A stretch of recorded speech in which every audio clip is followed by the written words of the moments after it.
आदरणीय धर्म प्रेमी सज्जनों, सादर नमस्ते। मैं जेठालाल विश्वकर्मा आप सभी का हार्दिक स्वागत करता हूँ। रामायण अयोध्या कांड सर्ग 56। महर्षि वाल्मीकि जी रामायण में कहते हैं कि तब राजकुमार भरत ने अपनी माता से इस प्रकार कहना प्रारंभ किया। धर्मज्ञ, धर्म का अनुष्ठान करने वाले, सत्य प्रतिज्ञ और दृढ़ व्रत पूज्य पिताजी मेरे विषय में क्या आज्ञा कर गए हैं। मैं अपने विषय में पिताजी का अंतिम संदेश सुनना चाहता हूँ। राजकुमार भरत के इस प्रकार पूछने पर माता कैकेयी ने यथार्थ बात कही। तुम्हारे पिता हा राम, हा लक्ष्मण, हा सीते इस प्रकार विलाप करते हुए परलोकवासी हो गए। बंधन बंधे हुए गजराज की भांति काल धर्म से विवश होकर तुम्हारे पिताजी ने अंतिम समय कहा था। जो लोग सीता सहित श्री राम और महाबाहु लक्ष्मण को वन से लौटा हुआ देखेंगे वही सफल मनोरथ होंगे। इस दूसरी अप्रिय बात को सुनकर भरत जी और अधिक दुखी हुए। फिर विषादपूर्ण मुख वाले भरत जी ने माता जी से पूछा, हे माता श्री, वह धर्मात्मा और कौशल्या के आनंद को बढ़ाने वाले श्री राम इस समय भाई लक्ष्मण और सीता जी के साथ कहाँ गए हैं। राजकुमार भरत के इस प्रकार पूछने पर माता कैकेयी ने ये समझकर कि भरत राम वनगमन से प्रसन्न होगा, महाराज दशरथ जी मरण की बात कहने के पश्चात दूसरी अप्रिय बात कहनी आरंभ की।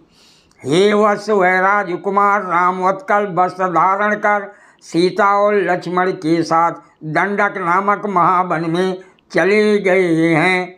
राम वन गमन की बात सुनकर भरत भाई के चरित्र की आशंका से भयभीत हो गए।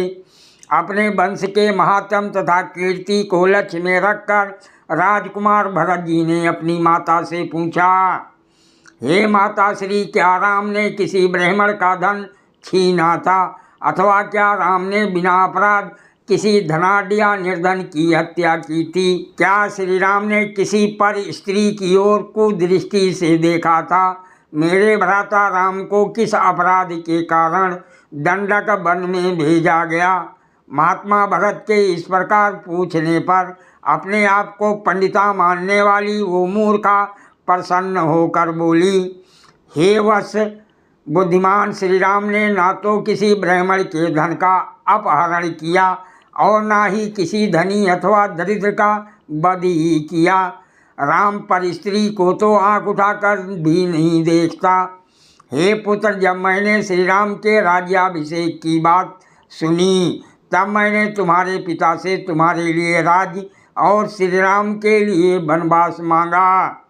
सत्य प्रतिज्ञ तुम्हारे पिता ने मेरी याचना को स्वीकार कर लक्ष्मण और सीता जी के साथ राम को वनवास दे दिया। महायशस्वी महाराज दशरथ अपने पुत्र श्री राम को न देखने के कारण पुत्र शोक से पीड़ित हो पंचतत्व को प्राप्त हुए।